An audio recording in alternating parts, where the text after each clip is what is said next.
Welcome to Lead Today with me, Kalina. Let's talk leadership.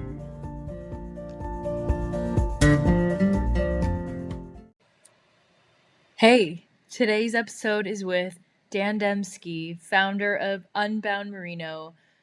I think you're going to find it incredibly useful. I was introduced to Dan because I just recently launched a clothing brand and wanted to learn from someone who had successfully done the same. And he's absolutely an expert when it comes to e-commerce, digital strategy, and is such a humble and candid voice in the entrepreneurial space.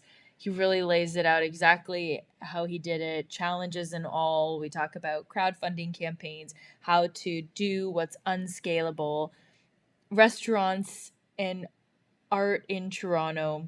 I think you'll really enjoy it. Happy listening.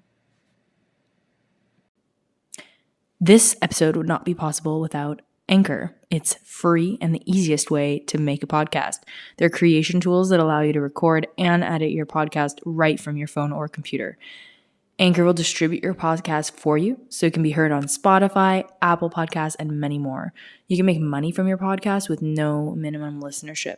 It's everything you need to make a podcast in one place. So, download the free Anchor app or go to anchor.fm to get started. Okay, recording works. Everything is fine. Microsoft. There you go. I know. It's interesting. That's another thing. Like, it's been fascinating to see the evolution of meeting platforms, but that's because that's what I'm working on, is like how to enhance effectiveness of meetings online. So it's interesting. Microsoft makes it very hard to plug in. Zoom is actually a lot easier to plug into their ecosystem. Like, we're building a Zoom app on their marketplace with Chiefly. All right. So cool. Well, I'll tell you something. I can't see myself, and I find that to be a lot better. I find when I see myself on Zoom, it could be a little distracting. Yeah. Yeah, so definitely. Now I just see you, and I feel like I'm talking to you. I'm not talking to you with like myself in the fold, which is like a weird thing. It's weird to have to like look at yourself and like, you know, it's like, is my background good? And these right now I don't care. I'm just, is it okay that I'm looking like on an angle though? Because my camera's here, but I'm looking at you here.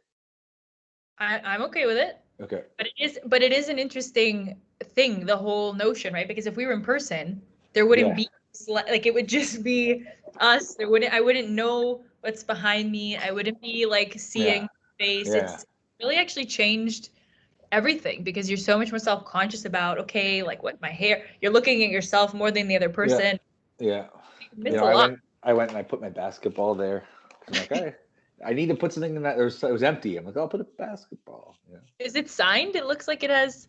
No, that's like on the ball. Like it's just like the NBA commissioner. It's like, it's not an actual signature. It's like the design of the ball. But cool. Makes sense now that you told me that basketball league story. Yeah. Well, you've got all kinds of, like, that's a fascinating thing actually about like meeting someone this way, because like I can see things that I would never see if we met for coffee or something, right? Yeah, we have an affiliate marketing company we work with, and they were looking at these Totoros. You know this cartoon character, Totoro? It's a famous Japanese character, and he's like, at the end of it, I see a Totoro. And we went on a whole talk about the studio that did the cartoon, and he ended up recommending all these movies. So I've been watching all these. It was like, it's interesting. It's the little pieces of your personality that you kind of leave behind. Yeah, completely. I think it's important, which is why actually it's very interesting when you see people with the fake backgrounds, you know? Yeah, those are the worst. Agreed. But people like totally use them all the time, and it's like, I feel like you're missing something. Like even that face. What is that? Like that model of the head. This one? Yeah. I think it's called the cyclitic head. My ex had a business where she would go and she would find all these like vintage things from yard sales, from Value Village, from estate sales. And she was a home stager, a decorator. She is one. So she'd get all this stuff, and then she would have this Instagram where they would find these interesting design pieces and sell them. And I love this head. I don't know anything about it. I think it's actually like a famous design piece, but I'm just like, I love it. It's just so ominous and strange and just, I don't know. And I just felt like it would be a cool thing on my shelf. This is before decorating for Zoom. This was more just I like the head. I like have a lot of like little weird things that I just like a little Captain Cornstarch. It's like Captain Crunch, but he's super big and has like a peg leg. And then that's the Toronto chef Matty Matheson. So there's an artist in the UK that I like on Instagram called Lumps, and he did Matty Matheson, who's a chef in Toronto that I like. So I'm like, I can't believe Lumps is doing art of our Toronto chefs. I had to buy it. Little print. It's not framed yet. It's still in the mailer thing. So yeah. Oh yeah, now I see it. You were just in front of it for a second with Oh dessert. yeah. Yeah, that's cool. Yeah. Do you know Matty Matheson, the chef? No. Oh, he's awesome. He's such a character. Look him up after. He's a really interesting, weird chef. He was the chef at Parts and Labor in Toronto, and he became Instagram famous because he's such a quirky, weird guy that he won a burger contest like on TV. So he ended up opening up P&L Burger, and then now he has a burger place at Trinity Bellas Park called Maddie's Patties, and he just opened up a taco place with a famous Mexican chef right here, right near my place, which is maybe the best taco I've eaten in Toronto. Okay. And he's just like opening restaurants like left, right, and center, but they're all just these amazing, like simple concepts. And he's such a character. Like he's the funniest chef with a good heart. Like he's not like Gordon Ramsay like screaming at people and stuff. He's just all love and like weirdness. That's awesome. I'll have to check Yeah, them out when I'm yeah, home. It's cool. yeah.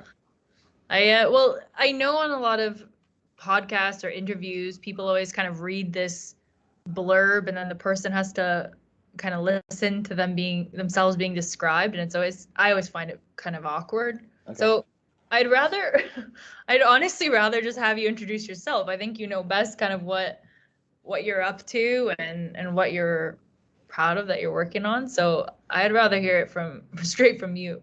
Sure. Well, I have a business. It's called Unbound Merino. We're an apparel brand. We sell merino wool t-shirts, hoodies, sweatshirts, socks, underwear, which is like a really high performance functional fabric, but we sell timeless, classic, simple stuff. So it's like almost like a minimalist wardrobe for people who want like really high performance stuff. Um, it's not my first business. I've had a few. I've sort of fell into being an entrepreneur at a young age. I didn't go after it like I want to be a businessman or an entrepreneur. I didn't get into university. Ended up taking a year off working, being really unsatisfied with my life, and I ended up going to college for radio broadcasting. And I started a career in radio, but I didn't really see a future in it because I started to feel like this is a long time ago, but I'm already starting to get into podcasts. Like that was really early days for podcasts, and I felt like everything's gonna get digital. Like I started to really question the path.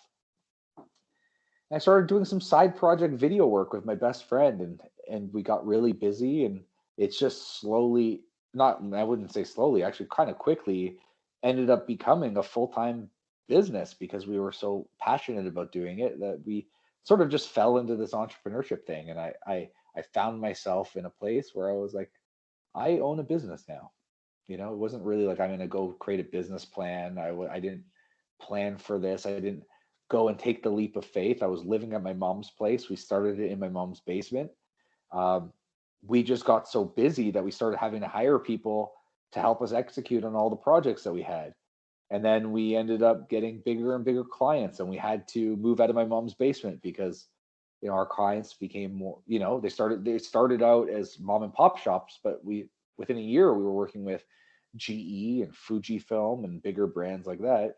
And we didn't feel comfortable taking them to my mom's basement to have a meeting in our studio. So we got a You, studio downtown, and 2 years later, I had 20 employees, and we had just like all these huge brand clients. And I sort of was taking it back. I'm like, oh man, I started a business. It just happened.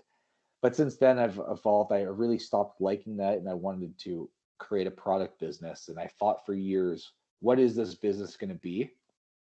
I really didn't know. I just knew that I want to get out of this service industry of selling contracts and executing on those contracts. I wanted to create a product.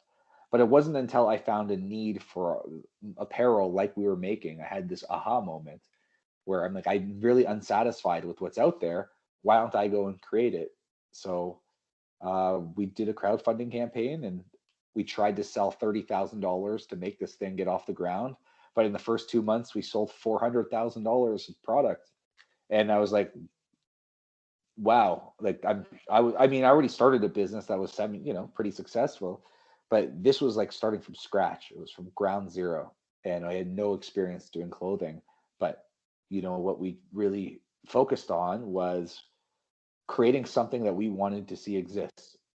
We felt like there was really like I started to love what merino wool, and I discovered it from a Reddit post, but I really didn't like the brands that were out there. They were really good brands. They just made stuff that was more for the purpose of being outdoors or active wear, and it looked like that. I was looking for more simple, timeless, classic sort of looking stuff in with this wonderful material. I couldn't find anything, so I thought, well, why don't I make it? So I banded together with my two best friends, and we've been growing steadily ever since we launched from that crowdfunding campaign, and now we sell in over 100 countries around the world. Wow. Mm. All of the steps are just wow. I guess I have so many questions, but the first one, so you said service to product. What kind of prompted that? Because you said, okay, I was over the service side and just fulfilling, right? So what was it about service based? Because I feel you. There's something draining in that or challenging in that. So what was it, do you think, that made you make that switch? I just find that they scale very differently, and I really loved what we were doing a lot for a long period of time until we really had all the employees, and they started having to sell and close deals. I became a sales guy. I had to close deals to keep the lights on. And the thing about a service business is you you do X amount of work, and you'll get compensated proportionally to that. We will sell you a $5,000 project or a $50,000 project or a $500,000 project. And once you sign on that contract and the check deposit is written, you're delivering $5,000 worth of work, $50,000 worth of work, or $500,000 of work. It's equal to the value of the cost. And you have to go and execute on that. So your business is only as successful as your last deal. It was like a constant grind. And I found that, in my early 20s, I was able to work really, really ridiculous hours. But as I got closer to 30 and past 30, I didn't have that energy or desire to put in like those hours anymore. And if I went and I took a trip or took a little bit of time off, you'd really see that in the business, in the cash flow situation of the business, 6 to 9 months later. And I was never really good at hiring salespeople to close deals like I could. So I felt like I was kind of trapped in the business, and that was really hard for me. I needed to grow out of that. So I looked at people that I knew, and I was heavily plugged into a lot of different entrepreneur communities that started product businesses. And I noticed that they put in all this effort into a product launch, but then the product sort of had a life of its own. And when they went to bed, especially if it was e-commerce, I was very specific. I wanted it to be online. I didn't want to do any wholesale because that's going almost back to service level business, because you have to maintain the relationships with these people, and it's for smaller margins, and you have to please them all the time. But especially for e-commerce, if you have a product and you have the inventory sitting there, once you have your marketing out there, it sells while you sleep. And I was really, really drawn to that idea. I'm like, I want to put this amount of work in, but I want it to create products that continue to give value when I'm not there doing the executing of the work. I wasn't doing a lot of the video stuff myself anymore, but we had the team to do it. So we had to, deploy a team to execute on those video contracts. When we first did the crowdfunding campaign and we were successful, and then we opened up our Shopify store, there's an app that you have, that Shopify app, and if you have the notifications on when a sale comes in, you have a little ching. There's a little cash register sound. The first day that our Shopify store was open and we were getting sales, I kept that sound on when I went to bed. And I remember laying with my head on the pillow and I would just hear ching. And I just had this like weirdness. I'm like, I can't believe that I'm making money right now. Like it's, and then again, this is not about money for me. It's never been about money to me. It's about building something. I like the act of building something. I like the act of building something with my friends. Um, I like the building the website. I like the I just and creating something that I really love, and I really love what we built. I'm very proud of what we built. But it was a very cool and freeing feeling to go from having to, okay, well, now we close a deal. Now it's time to do all the work, to let's do all the work. Let's introduce this beautiful product to the world and then have it have a life of its own. Have, instead of me being the salesperson, let's have the website be the salesperson. And it was, there's a reason why the company is called Unbound. It's like it's unbound in life, unbound from, what felt like handcuffs, golden handcuffs in a way, but it was like, because we had a successful business, but it was really hard for me. But also, the product gives that freedom because it's all about, it's less so in the pandemic, but we created a product that was for travel. It's antibacterial and it's odor resistant. So when you travel, you could have less stuff, because if you have to wear your shirt a few days in a row, it won't smell. So it's unbound from having to go to the luggage carousel or being burdened with lots of luggage. So right from the core of why we started the business all the way through to the product, it's all about freedom and simplicity, and that's what we created with our company. I love it. Well, and then what comes to my mind is, okay, first of all, I would love to hear that notification on my phone, since we just started lead wear. But for me, so it's on, like I told you, it's on Teespring, so it's not that I have to source any of it. Like, I didn't design the whole supply chain. I Mm. really just branded it. The story is there. The reason I started it, I have all of that clear, but I didn't have to go kind of from scratch. So, I mean, I'm curious really from scratch all the way to even marketing it. It's like, I mean, not everybody can just turn on a crowdfunding campaign and get $400,000 worth of sales, right? It's like, tell me a little bit more about how you made that tick. Like, where did you get the actual product all the way to, yeah, you hit launch on that campaign, but you guys nailed it. So, Right. Well, when we were creating the campaign, um, we really, really wanted it to work, obviously. I really just needed, and I wasn't sure if it would. I had no experience making clothing. And, something I left out, I'd say that we were pretty successful in our previous business, but we were really coasting for a while. And I started focusing all my energy on trying to start something new, to the point where I didn't feel justified even taking a salary from my own business anymore, because I wasn't closing deals. And so I had a bit of savings. The savings started to evaporate as I sort of just took this big gamble on this new thing. So when it came out, I was, part of the reason why we did a crowdfunding campaign was, one, it's not like I was sitting on a bunch of capital where I can go and take this risk and let's put 100 grand in and see if this thing works. I had no money to put into this. I had to live on my money. So, um, we did the crowdfunding campaign, and part of the reason we did it was to get the money. If it worked, it would be money to start the business. The other reason was it would prove product market fit. If people bought our stuff, it would prove that they want what we're trying to sell. And then the other thing was, it was almost like a business plan in a sense, because we didn't have a business plan. Again, I've never written a business plan, even though I've started a few businesses. But a crowdfunding campaign, in a way, is a business plan, because you have to factor in all of the pieces to make it work. So first of all, we had to figure out clothing manufacturing, because people won't back an idea, they'll back a prototype, like a real product. And a lot of people are very nervous about crowdfunding campaigns. And what if they don't deliver? So we had to show that we had a real product, and we had to do everything we can to show that it was real. I mean, we could have bought a t-shirt at H&M and lied, pretended it was ours, but we really wanted to make sure that what we had and what we were bringing to the market was the real product, and that when we would sell it, it would be, the business would have legs because the product quality was where we needed it to be. So we went on the mission of sourcing manufacturers, trying to figure out how to manufacture clothing. We had no idea. So we did it in a very, like, there's a industry standard way of doing it. We didn't know what that was.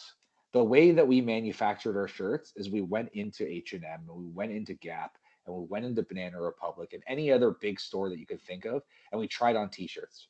And we looked, so we were lucky that me and my two business partners were all size medium, but kind of had different builds. I had about 20 pounds extra on me at the time, but I was a size medium.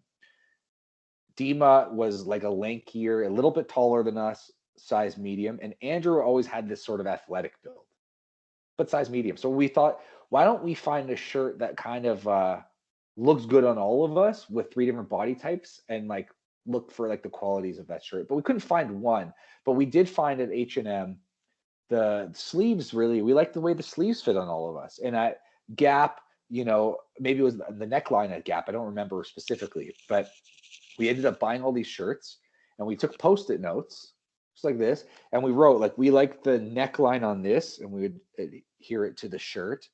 And we put this package together, and we did this whole big process to find like suppliers off Alibaba, and we mailed them the shirts, and we had them Frankenstein together a prototype, and we put it on, and no, it's way off. But we now had our version 1. So we said the sleeves are way too dumpy and long. We need them to be tighter, and we send it off, and then we get another prototype. And we did that back and forth and back and forth, and we did this for a year and a half.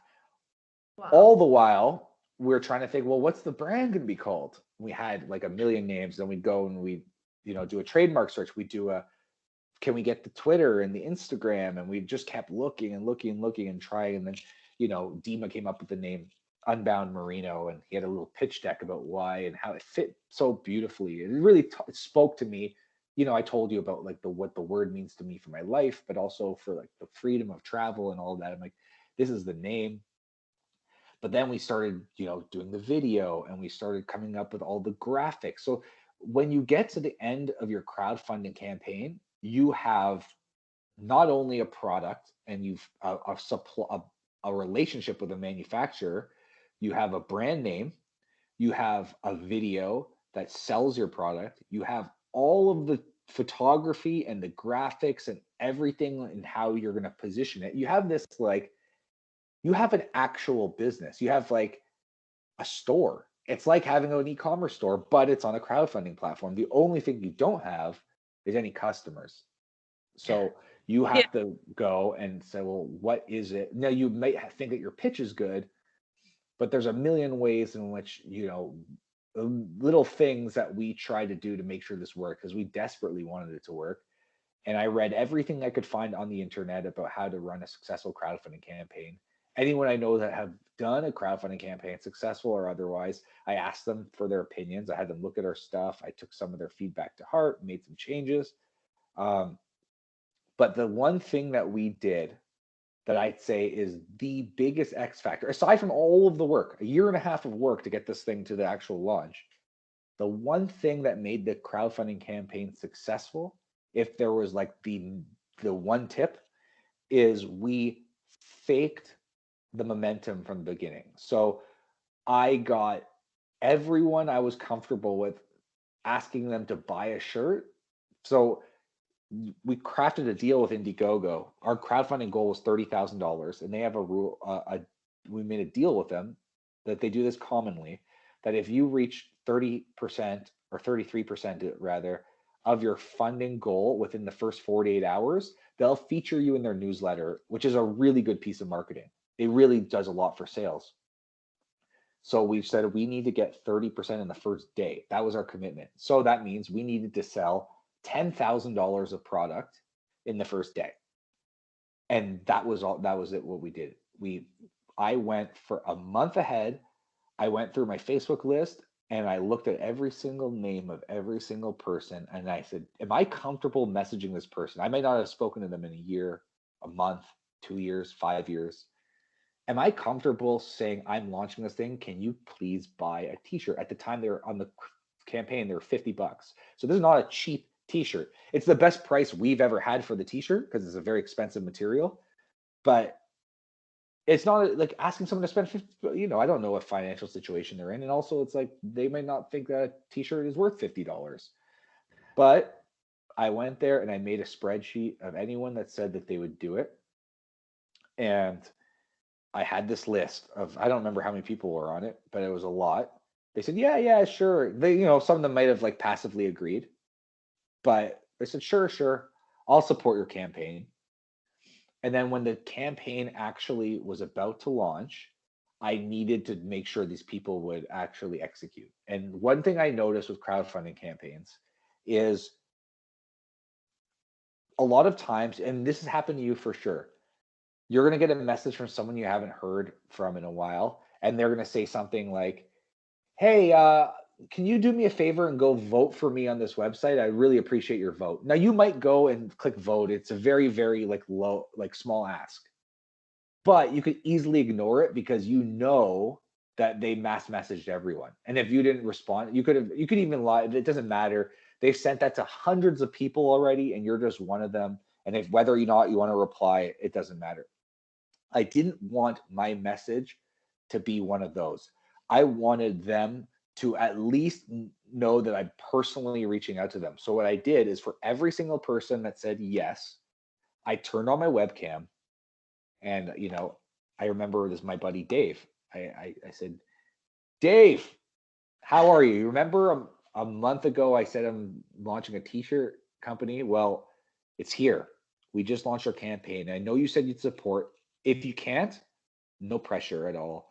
But if you can, it means the world to me. I've been working on this thing for a year and a half. And I put blood, sweat, and tears into this. And if it's not good timing for you, no sweat at all. But then maybe I'd recite like an old like inside joke that we have or whatever. Now there's a lot of these videos to make, and I was Yeah. drinking whiskey. Me and Andrew, my business partner, we were drinking. So some of them got really crazy and sloppy, but we cranked them out, and then we put them on YouTube as a private link, and it would be like Dave.mpeg, and then I would send the video to his Facebook, and then you'd see a thumbnail with me, and it said Dave.mpeg, and I knew that they were going to click play because they'd be curious. Like that's like it seems so personal, and it was very personal. Each one. So what we were doing was we're at least making them respond. They know it's not a mass message, and some people said no. Some people said, "Do you know what, Dan? I just don't like. It's not a good time for me to spend $50. Like, thank you for even offering. No pressure at all.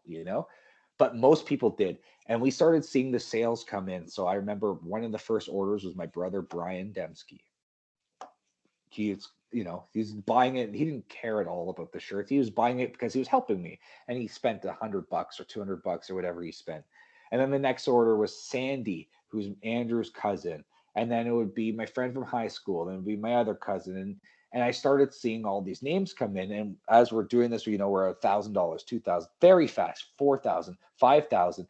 And then we're trending on Indiegogo. Then I see, I'll never forget, it was Johannes from Berlin. I didn't know who that was. I don't know who it's not Dima's friends or cousin. It's not Andrew. Like this is someone else.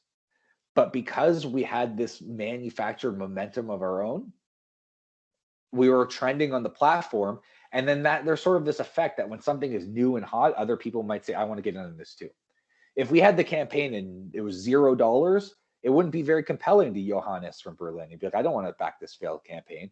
But he was seeing that this thing is hot. This thing is selling like crazy. Like, I want to buy this.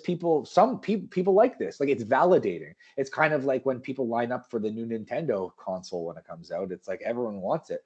My brother just bought a PS5 because he liked the chase. He bought it for his son, but like it was like clearly like it was like the excitement. There's some social proof in getting a PS5 at that time, right? So we manufactured a momentum that carried way past the $10,000 we were trying to achieve. That's the single best thing that we did. And for anyone starting a crowdfunding campaign or any kind of new business, manufacturing momentum is not an easy thing to do, but it is the single greatest marketing thing I think you could possibly do. And it worked really well for us.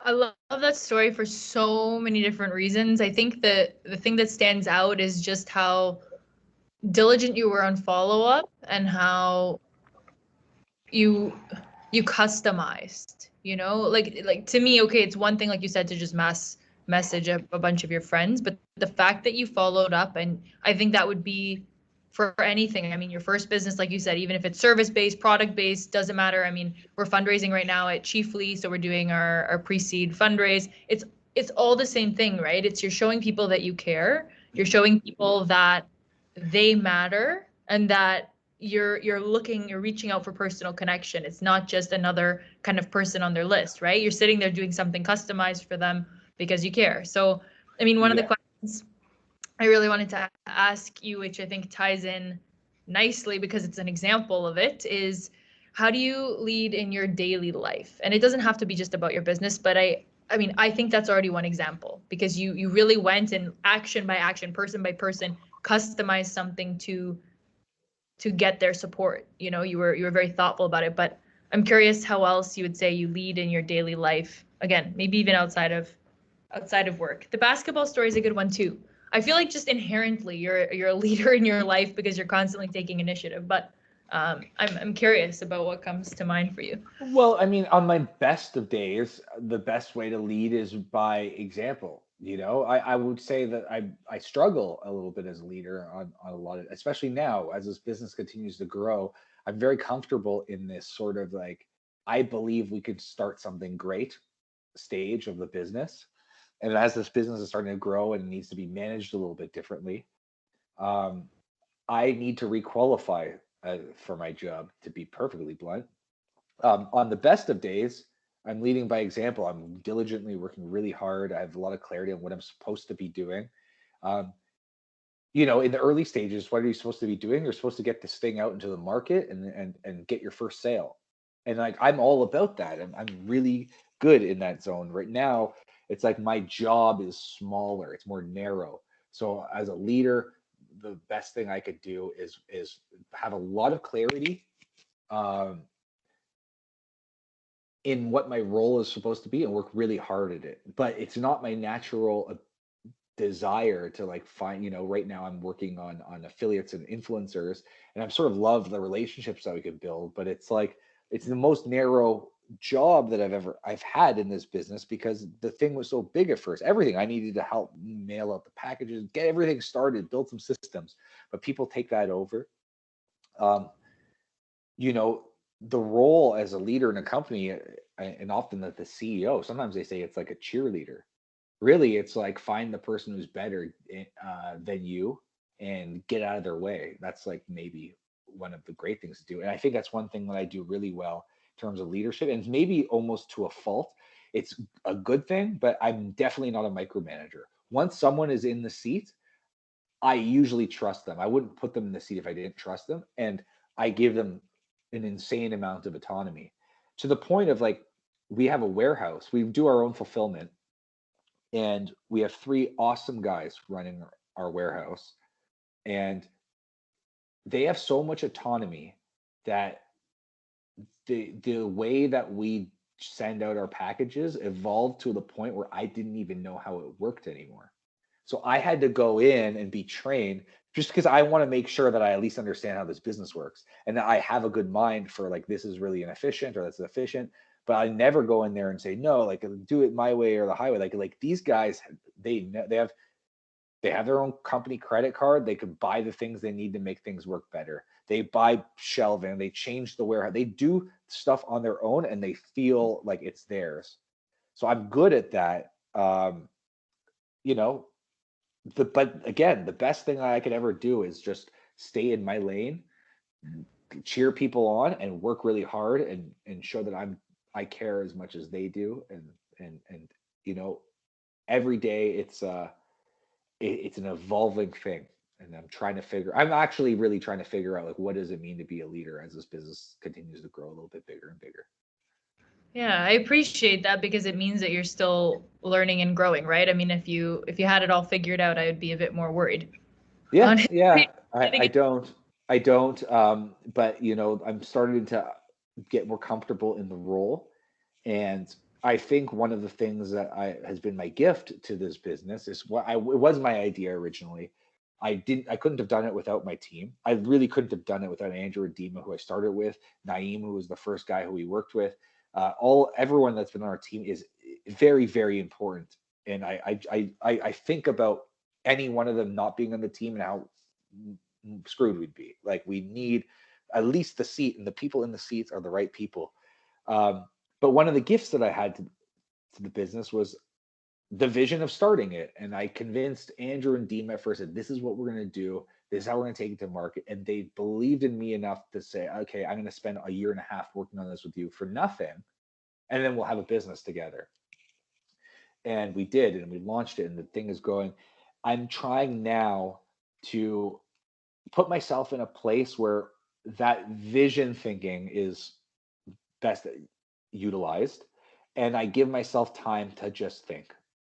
I no longer feel bad about reading in the middle of the workday because I'm trying to get the cranks going, because I need to think about where this is. I can't just work in the business cranking out marketing and selling shirts and packaging shirts and shipping them out, doing customer service, but I should get in there and understand. I should think about how we do customer service. I should think about how we package our products. I should think about where the business is going, what new product lines we should do. I should be writing stuff down that I think might make sense. So I think that's it's a challenging thing in the leadership position, is to sit back and say that thinking is working. Because thinking looks on the outside like it's nothing. It looks like you're doing nothing, you know? When I sit with people who are like, I am going to edit this whole video today. I am going to send out, we have, it's Black Friday. We have, a warehouse full of packages to ship out. I'm going to write all this ad copy. I'm going to build this whole section of the website. I'm going to launch this new product. All this stuff is like very tangible stuff that is like, this is going to take many hours to do. When you sit there and you say you're thinking, that could sound like a cop out, but I'm starting to come to a realization this is really important work, and someone needs to be thinking and guiding about where this is going. Because right now, like again, the past few years, I feel like I've been working in the business and I love it, but we need to stay ahead of the curve and think, and the strategy component is very important. So Yeah. I love that this in the business versus on the business sort of idea. For sure, it's so easy to get bogged down in the logistics or the operations, the day to day, and it makes a ton of sense. And I think you said something actually really meaningful, which was okay, but I am thinking about customer experience or a new product line. Like you're thinking, but there is some sort of structured thinking. You're not sitting there thinking about maybe at some points, but when you're thinking about the business, you're thinking about stuff that you can improve within it. So it's unstructured, but in some sense, like you still are tackling certain hot topics. So and you could build some structure. I'll tell you, one of the most meaningful things that we have added to our business in the past long while is I now send out an email to certain customers. I have certain criteria of what we decided is important to us.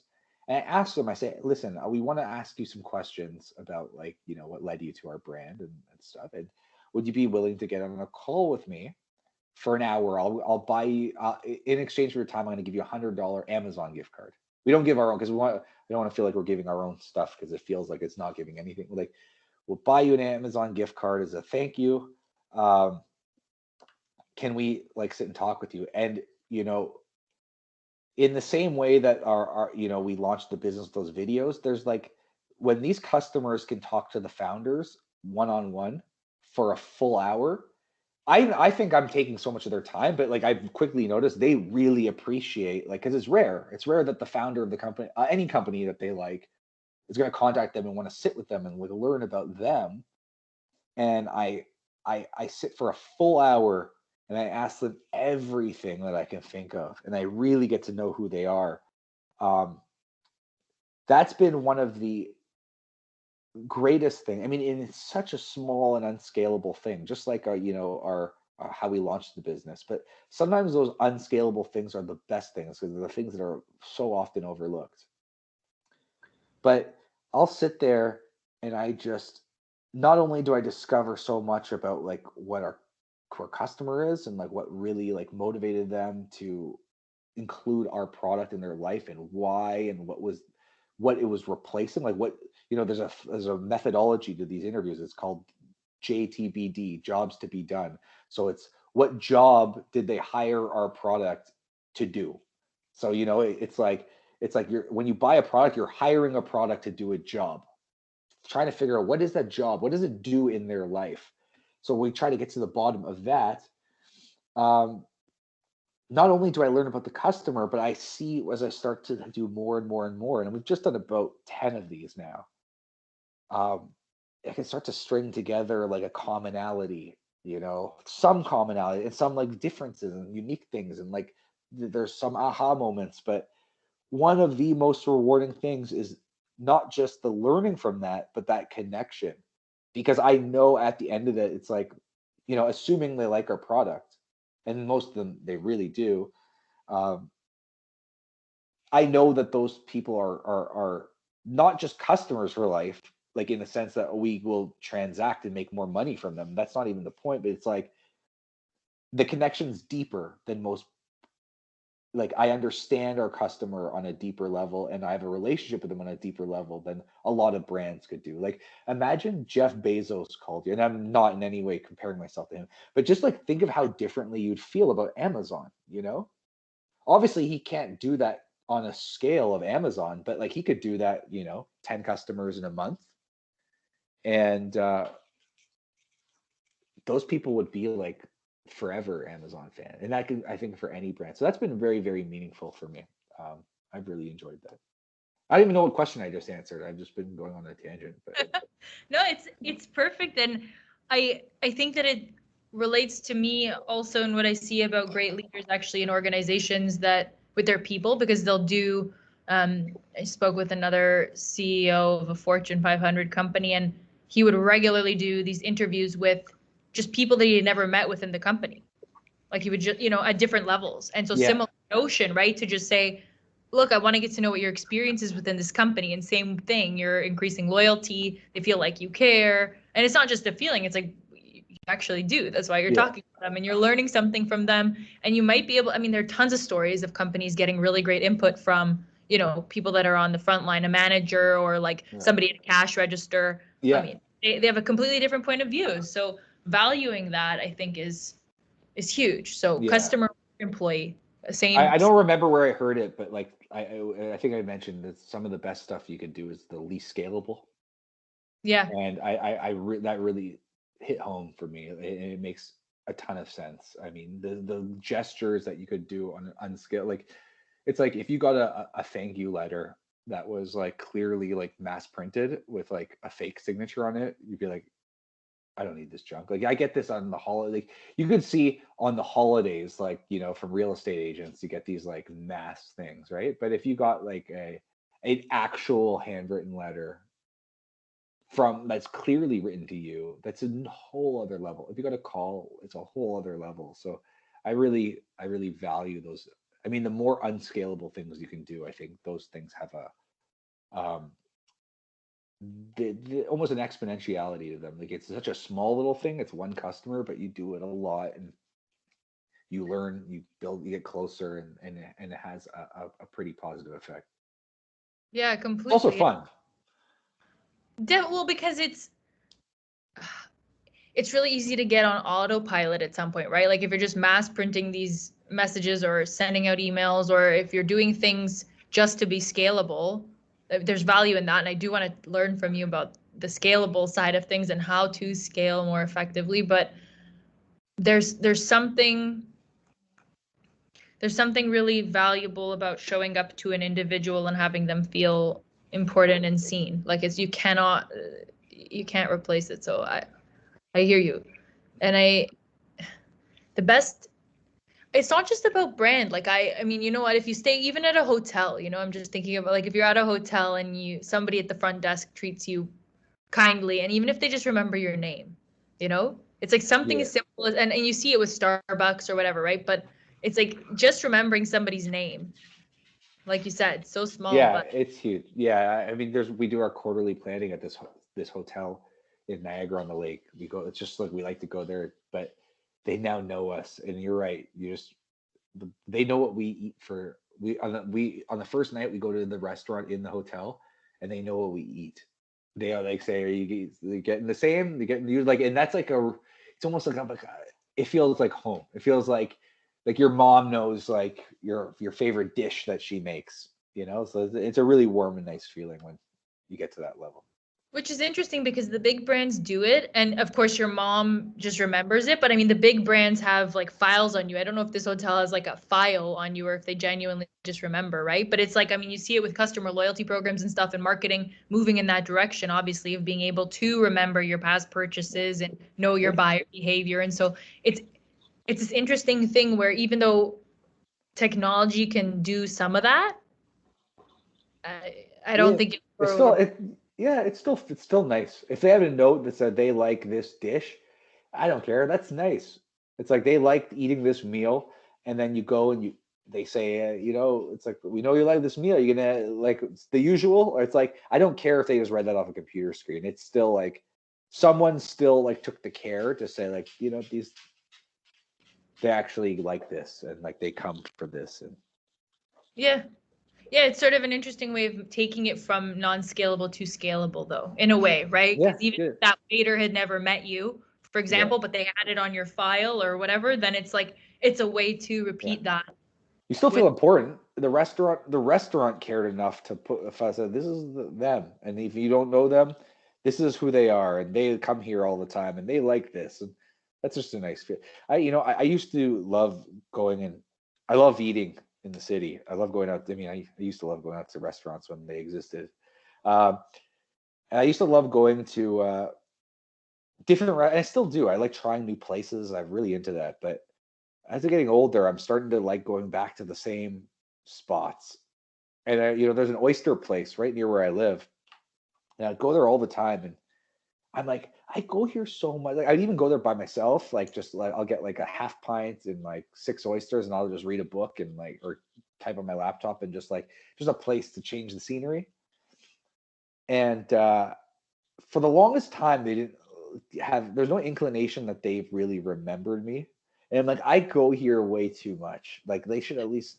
But then I remember the first time the guy said, "Hey, welcome back. You're gonna sit in your spot again." Like the first time he remembered me, I actually texted my friend. I'm like, I feel like I just unlocked like a badge in like a game or something, like a trophy. Like it's like I'm known here now. It felt really good, but like it took a long time.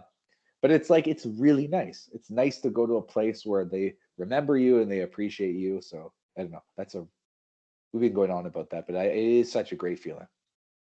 Yeah, you make me think about just small town versus large town, kind of like Toronto's obviously a big city, right? So it's like maybe it does take, I don't know, 10 times before Yeah. everybody. So that is an interesting kind of, I'm just thinking about, you know, where my dad lived growing up versus like my mom, we lived in the city. And so going to my dad's place in Streetsville, which is not that far away, but it was such a small community that there everybody knew you. But if you go to the same cafe in Toronto, it could take. Yeah, it takes a little while. So There's a lot of people going through. Yeah. yeah, it's an interesting like philosophy from the business standpoint, but then also like environment. But yeah, that we could probably go down how that works. But we just talked about things that don't scale, but what about scaling? I mean, I know you're a part of EO and um, obviously have scaled past 1 million. And I don't know the exact figures on all of your businesses, but I'm just really curious about what you would say around getting past, 1 million, like that first $1 million mark. Like what does it take? What's the difference? Well, What do it's very different in the service and the product business. So I'll speak to the product business. I really think getting like your first. we had an interesting path to growth because the crowdfunding was like how we achieved our first 2,000 customers. I think if you could figure out how to get to your first 1,000 customers, it's like there's an exponentiality that you're now working with. And I think that comes from, well, first of all, the product quality really matters, right? If you have 1,000 customers, and we had last year, our returning customer rate was 50%, which is pretty high. But that's like, of all of our customers, 50% of them came back and made another purchase, at least their second purchase, or third or fourth, whatever it was, in their last calendar year. So if you have 1,000 people and you have a returning customer rate of 25%, then you have 250 customers that will come back without you having to do any marketing. You might have 1,000 emails that you now have a start of a pretty good email list. You're going to have word of mouth. Maybe 20% of your customers are going to tell a friend, and then they're going to come. So a very important thing here is, again, they have to like your product. If you're selling some junk, it's going to be very hard for you to scale the business.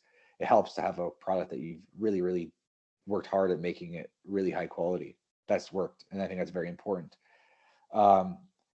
But also, there's a lot of tools you can use. Like you take that. So we had 2,000 customers to start with, and when we started doing advertising, Facebook advertising is a really powerful platform. And I don't know if you know how lookalike audiences look, but you can upload your 2,000 customers into the Facebook ad platform, and it will find customers that are in the top 1% most similar to those customers, not just in terms of like stuff they like on Facebook. I mean, how Facebook data, how deep it goes.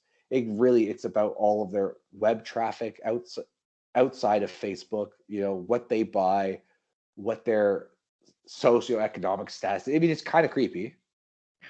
It's creepy, but it's a really powerful tool for companies like mine that I remember when the whole Cambridge Analytica thing was happening, and they're like, this is a breach of privacy, and then like these are real concerns.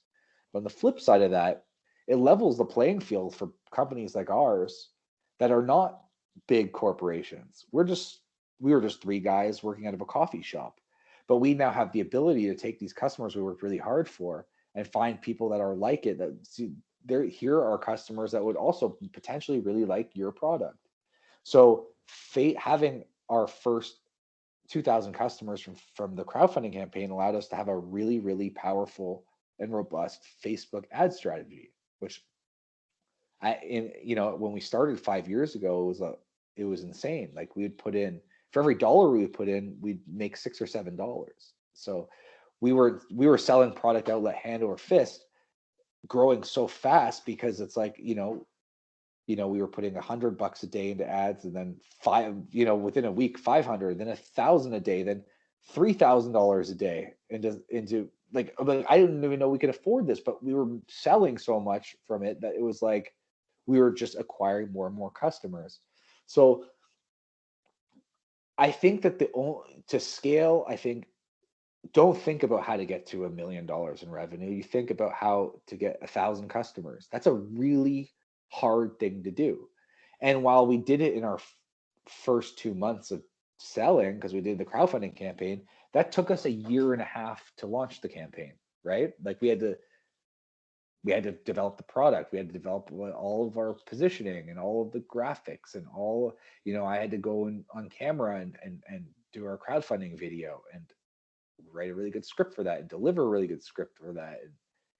There's all this work, but there was a clear momentum from those first 2,000 customers that allowed us to scale very quick.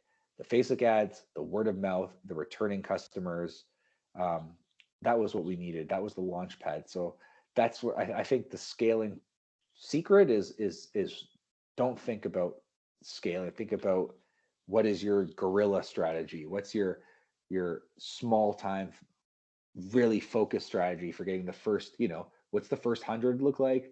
And how do you get to that first 1,000? And I think that's sort of the thinking that will help you get to scale a lot bigger than that. Yeah, I love it. In a sense, actually, it's back to the concept of things that don't scale. Just in the sense that, I mean, I like the reframe of, okay, it's more about how many people you're going to help. I think that's really useful.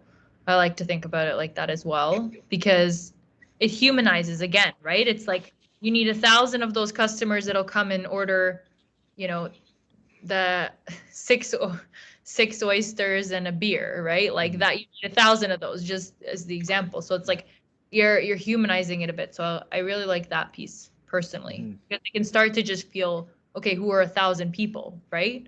But Mhm. it's like a lot of people went to high school with 1,000 people. Like you can start kind of thinking of 1,000 people differently when you go down that rabbit hole versus a million just feels big and daunting. It's like how are we going to sell $1 million worth of t-shirts, right? It's like Yeah, yeah, and there's no easy answer because it's if I were selling, I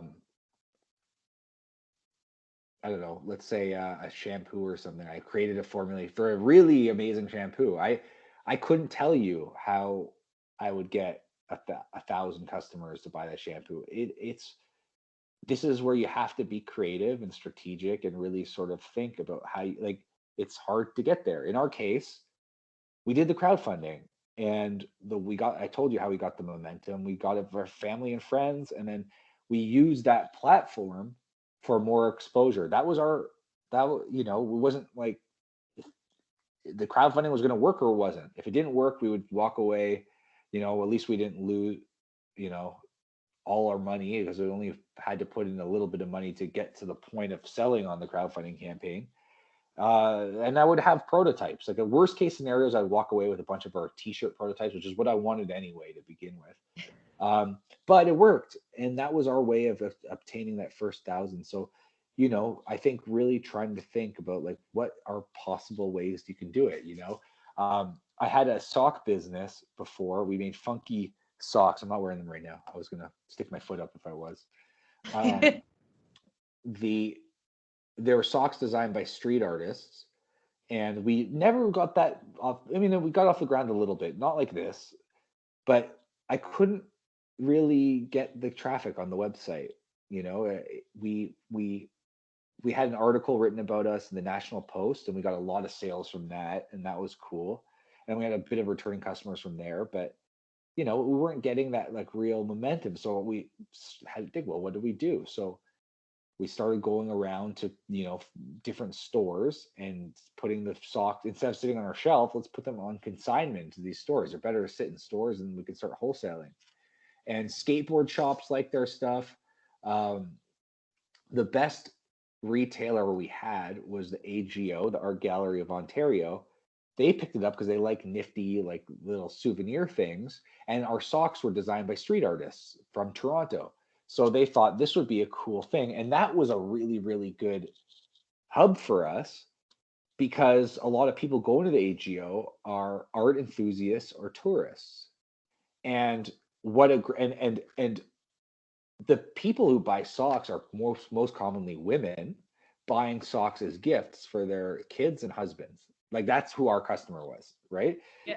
And we saw that a lot in the art gallery because these, you know, predominantly women that were buying, and we were sort of looking at it and asking, and these are of course an assumption. I'm guessing they were thinking like this is a neat gift that I could take home. I'm imagining they're a tourist. They go to Toronto, they're from Ottawa or Copenhagen or Detroit or wherever they're from, and they go and they buy a pair of socks that are designed by a Toronto street artist because it's kind of like a nice little it's socks, it's a nice gift, and it's a cool this is done by a street artist from Toronto, and I was just in Toronto at the art gallery and they sell these cool socks. How cool is that? So, you know, you got to find your way to get your first like cohort of customers. In terms of our sock business, it was skateboard shops, so like street art and the art gallery and places like that. But there's no one way. You have to get really creative, and every business is going to be different. But I think if you can sort of grind your way to the first thousand, you're off to the races. Yeah, but I mean, every single example you've given, while the environment is different, you're saying go to find where your people live, right? Like find where somebody that you said jobs to be done, right? Yeah. Before like, your interviews. So it's like, you know, if you put that in, I don't know, like a CVS or a Walmart, I mean, Yeah, but those people are just driving home 5 minutes down the road. So yeah, maybe they'll say if they have Toronto pride, like they might say, yeah, Yeah, you know, hey, these are like local Toronto artist socks. You might get that. yeah, But to your point, right? Like it's a very touristy gift in the sense that it's Toronto based and it's artsy. Like you found the perfect intersection. And I think sometimes people just think, okay, I need to get it into Walmart, for example, and that's how it's going to go. And maybe, you know, you'll sell a lot of socks if you get placement in Walmart. But it's like you really went to where your niche first users, if you know, are living, yeah, where they yeah, really appreciate you in your yeah. socks. And finding that, and there's so many different ways. I mean, when we launched, we also did a couple like posts up on Reddit that worked really well for us and got us a lot of traffic and sales, because like Reddit is full of subreddits of like people who are nerdy about whatever that thing is. You know, you can go on a baseball subreddit or a pug dog subreddit, or you can go on a nootropics or supplement subreddit. And when you go on those subreddits, you're finding people who are nerdy about that thing. So, you know, you might have an audience in a subreddit. So it's like you have to just think exactly like you said, where are your people? And what is a way that you can earnestly reach out to them and show them that you have something that they want, that they value, that they need. And it takes a lot of drive and creativity to find that. Yeah, so what helps you keep that drive? I mean, you go to one place, they don't want it or it doesn't work. Like I mean, persistence, right? So how do you cultivate that? I mean, I was reading on your LinkedIn, right? Like you like the GTD, getting things done approach to kind of organization of tasks, and I love that too.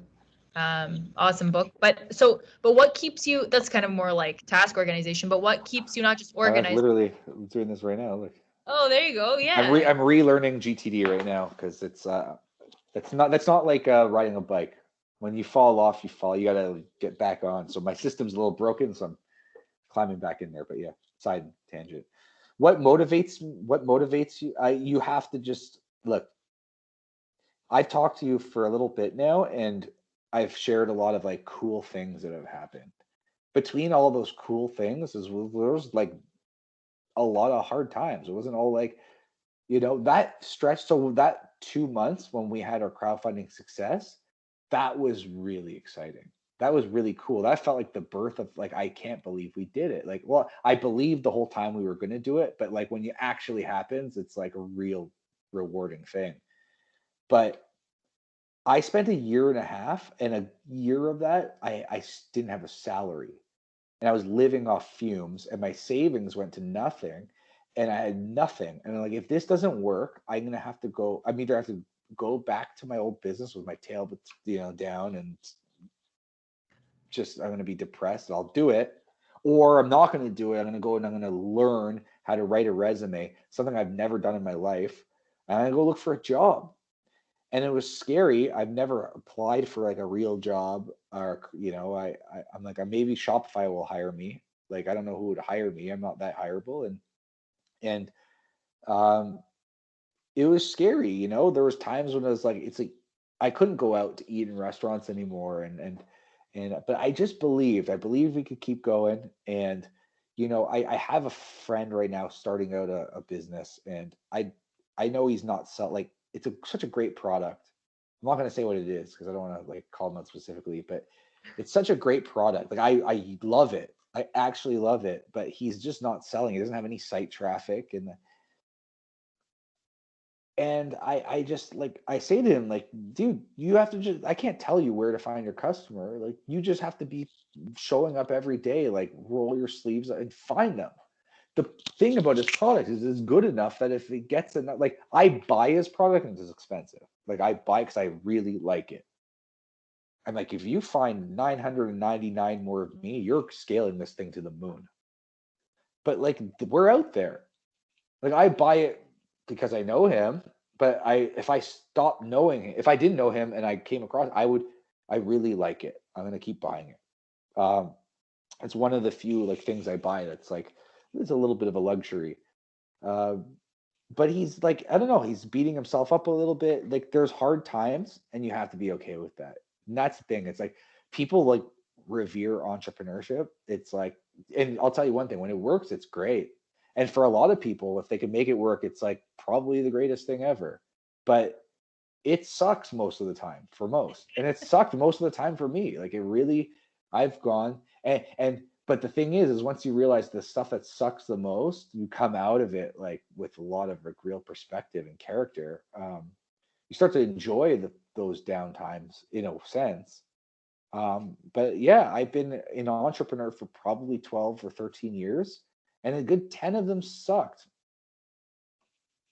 No, I'd say 8 to 9 of the years sucked. Most of it sucked because when we started the first business that took off, this was the greatest thing in the world. But then there was years of I don't like this and I'm struggling and I don't have any time for myself. And then between that, I had the sock business and I couldn't really get that off the ground, but I really loved it. I wish it did, and I couldn't quite get it to where I needed to, you know. And then I started this other business and I wasn't making any money and it's like I just kept at it. And you know what? You have to know that that could be a reality. Sometimes it grows a lot faster and you can do it on the sideline of your cushy job that you have and you can make it work. Sometimes you can have a lot of capital that you've saved and you could, you know, if you have $50,000 of your own money that you could put into something that makes it a lot easier, or even more makes it even easier, or go get investment money and you can start a lot easier and hire people to help and you can come up with a strategy. There's a lot of ways to start it, but if you're bootstrapping like me, it's like it's not easy. And I don't say this in a like, yeah, it's like you got to go through the grind. I'm not glamorizing it. It actually sucks most of the time, but I wouldn't change it for the world. I wouldn't change it for the world because you know what else sucks? Working at a job you don't like sucks. Yeah. Yeah. I mean, that's why I moved into what I was doing was exactly that. It was like I'm either going to spend this time making some hourly wage doing stuff I don't like, or I can figure out how to do it for me. And at least I'm spending the time, but the return is mine to some degree, Yes. right? Or like I Yes. can be proud of it and it's on me. So I mean, yeah, it's interesting. I really like Jordan Peterson and his work and the basis of at least his some of his talks are just around taking personal responsibility. And I think if anything, being an entrepreneur, it's like you just if it's not working, it's on you. If it's working, it's on you. And so you can't really Yeah. Yeah. you can't really hide from that, which is a tough pill to swallow sometimes, but it's like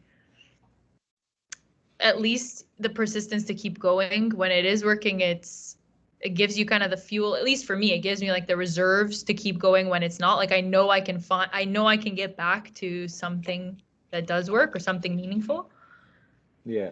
But man, no, like it's tough for months at a time. You're just like, how am I, how am I going to go forward? But I have to say, like you mentioned, you can get investment and stuff, and we are raising it chiefly, and it is an option. I'm seeing lots of startups raising in the accelerator that I went through. It's funny, I talked to one CEO and he told me, he goes, yeah, we raised 2 million and it's a lot easier to spend people's money that isn't yours, right? And I thought about that for a bit and I'm like, yeah, but I don't know if that's a good thing in some, No, it's right? terror. Like Terror. I it, mean, it is and it isn't. It depends on what you're trying to build. There's some businesses that just need that capital. They need that cash injection. I have a friend who just raised a bunch of money. Literally, he told me today he raised millions of dollars. And he's saying to me, like, you should raise money. And I was just like, should I? Should I? Because it's like I could probably scale his business a lot more, but I'm like, also I don't want to have to answer to anyone. It's like I'm kind of like, I think we're gonna continue to scale pretty nicely. And I have the grit to get in there and the accountability to get in there and try to keep it on the rails and grow in that path of growth. But I kind of like, you know, I have to answer to? I have to answer to the customers. I have to answer to my two best lifelong best friends who are my business partners. That's enough. I might not like you know, I heard a quote that said enough is as good as a feast. It's like we're growing. I have a pretty successful business. I make the money I need. I would like it to grow more. There's a lot of we have ambition for it to grow more for a number of reasons, not because of money, like personal money, but influence in the industry, influence with our suppliers to be able to innovate materials and things like that. There's a lot of reasons why we want this thing to scale, but it's like, do I need this to be like a 9-figure business, like for any particular reason? No, I'm already pretty lucky. I already like working. Like I'll work really hard now. There'll be days I'll work mornings and night, but it's not like it doesn't feel like a prison sentence anymore. It feels like I want to do this. I want to be the most on top of this work ever because I love what we're doing and I believe in it and I love that we're providing um, a mission to the people. Like I literally work with just a ton of friends, and I'm lucky to have my friends that I have. But um, yeah, I don't know. It's just like I kind of like the path. But if I felt like getting money would make the thing work better, then I would be totally game. That'd be I mean, in a sense, I needed the crowdfunding to start this business. I didn't go and like save up hundreds of thousands of dollars and put it into the business.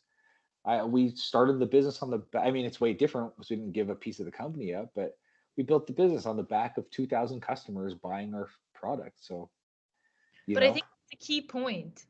You didn't give up part of the business, and the point of answering to someone, and there's it's a really different thing. It's really interesting to have somebody saying, "No, I think you should go this way," and you can't just say, "Okay, but no." Or they, I've had really interesting conversations with investors, um, where if you own another business, they want you to add that business to the business that they're investing in so that they can benefit from the other business, even if you've built it outside of what yeah. you're doing now. Like, just interesting things where it's like they really want to own you as Well, a person, in some way. And it's like it can be a big trade-off for 50, 100, 150, 200, a million, whatever it is, right? But that can be a really big trade-off. So and it's one a of the weird things about investment is it's not weird. It's just matter of fact. It's like if I were to take, if I had, let's say, a few $100,000 that I could invest in another person's business, why am I really doing that? Like, why? The reason is because that is a good, sound investment in my eyes. Like, I think by investing in the ABC company, ABC, that $250,000 I put in is going to be worth a lot more. So my motivation is for a return. And once there's the motivation is for just the return for the event, because when you're on I want a return on my time and I wanted this business to make money and sure, all that stuff. But I care about the customer. I talk to the customer. I am the customer. We make product. But when someone comes and puts money in my business, they don't care like I care. They just want the business to grow. So they start to be like, and I sort of see that with some of the companies, even in our space, that are bigger. One was just bought by this huge conglomerate, like apparel brand, of massive, and it's just like the quality of their product is going down. You know, there's a burger place here in Toronto that was my favorite burger place. It got bought by Cara Foods. Cara Foods owns like Harvey's and Swiss Chalet and Montana, all these big chain restaurants. The yeah. burger is not good anymore. Why? Because the guy who started it was bought out. He took a big paycheck. He's gone. And now there's a boardroom of people. They don't care about the burger. They care about the brand growing. And now the burger, and I can't pinpoint exactly why, but I knew it was coming when they sold it. And Cara Foods bought it. I'm like, watch, this burger is not good anymore. And I do not know a single. I mean, it's popular, but people don't that I know that are burger enthusiasts. They don't like it anymore. It's not good anymore, and it's not because it's like some hipstery thing. It's not cool anymore. It just doesn't taste as good anymore.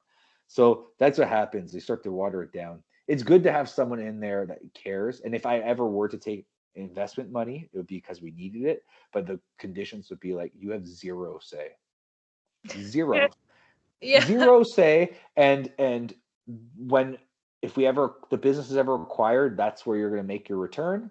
But until then, your money is gone and it's in the business, and you stay out of the business as well. That's just the only way I could ever see it happening. That's me.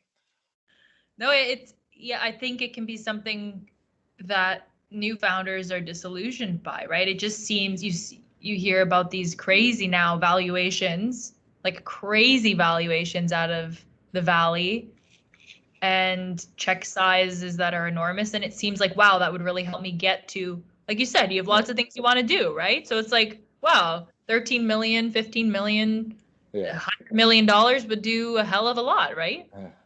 So Do you I know what think I it's, don't get? I don't get though, just on a personal level.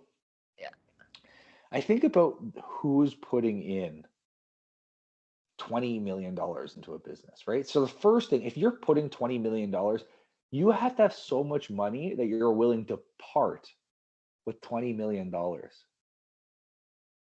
Don't you have enough at that point? Like that's what I don't get. It's like, do you need that 20 million to be 100?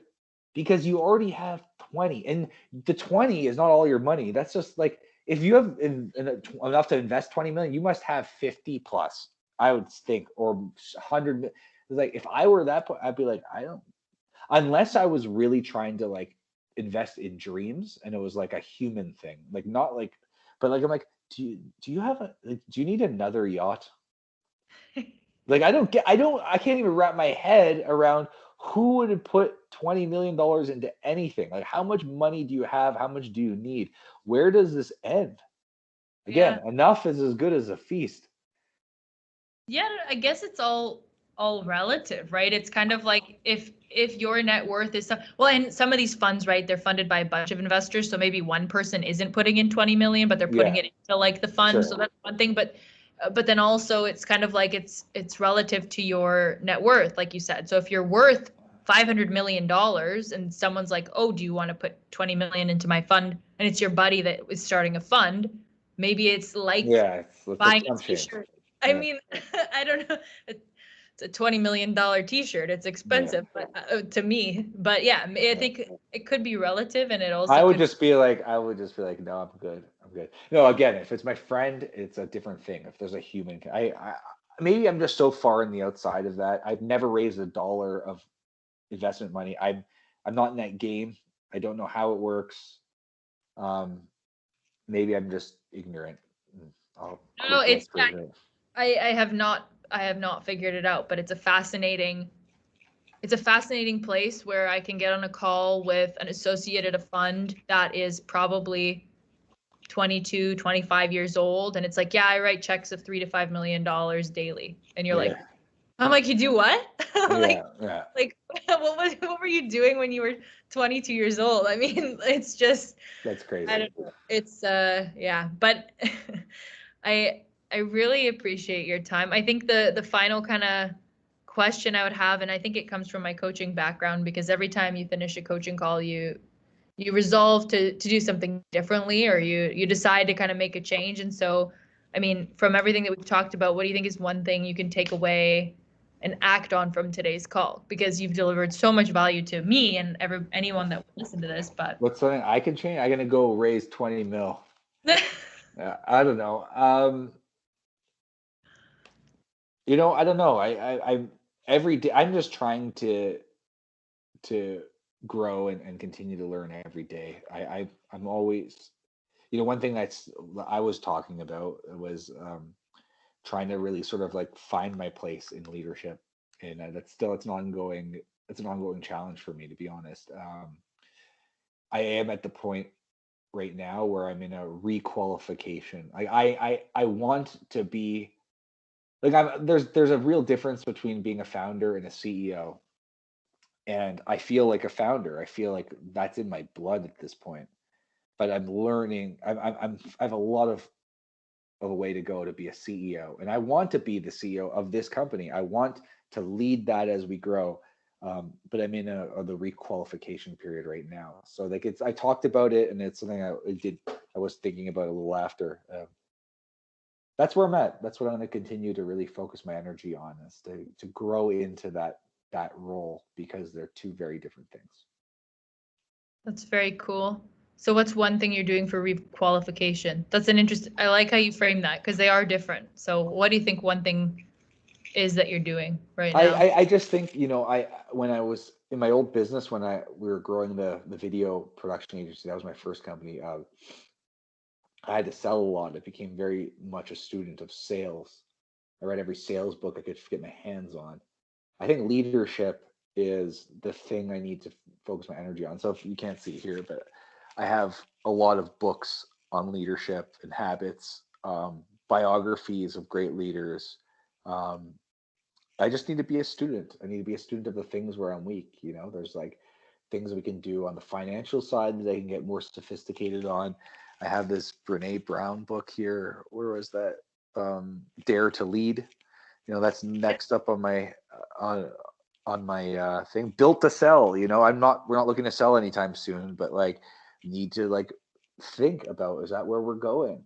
I need to be doing the thinking for the company on that stuff and the vision, and continue. And that's where if there's one thing I'll continue to do, is drill deeper into my studies of leadership, because that's where my skill set is needed to develop the most. Cool. Yeah, well, thanks so much again, Dan. I know we went over time, so sorry. I got into the It's all good. I had fun talking, and but this is it for me for the weekend. I'm gonna go eat some food and chill out for the night. And but I'm glad I ended the week with this conversation. It was really fun. So thanks for having me. oh, yeah, thanks a lot. And I look forward to hearing about your research on some different spots on Austin or Yeah. oh, Hopefully I get out of the city soon. yeah. Well, thanks so much. I'll check in, but where can people connect with you? I mean, I'll put some links to, Unbound and Unboundmerino.com is our website, and if you type in Unbound Merino, you can find us on all the socials. Twitter, Facebook, Instagram. We're all there. yeah, cool. So I'll post that, and even maybe, I don't know, is your LinkedIn good, or if Yeah, people want? whatever. You've got some really cool book recommendations actually, which I think I'm gonna just post, like even GTD. I'll post some of those because Nice. that Cool. brilliant. So cool. Well, thanks so Cool. much. Talk Thank soon. you.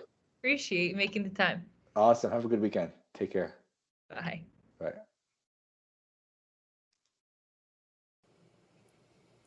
Wow, what an episode. Thanks so much for joining us. I hope you learned a lot and found Dan's story interesting. I know that I took so many notes and still have resources that I'm looking through as a result. As I mentioned, I'll post the book list, ways you can get in touch with Dan and his work, and any ideas or topics that we discussed along the way. If you want to support the podcast so that I can keep interviewing amazing people like Dan, feel free to click the link and buy a coffee for me and the podcast. Otherwise, subscribe, follow, review, comment wherever it is that you're accessing this. The more that we have people interacting with what's going on in this podcast, the better. If you'd like to be a guest, feel free to reach out. Any way that you can interact with me helps to make this a more useful experience for everyone. Thanks so much for listening.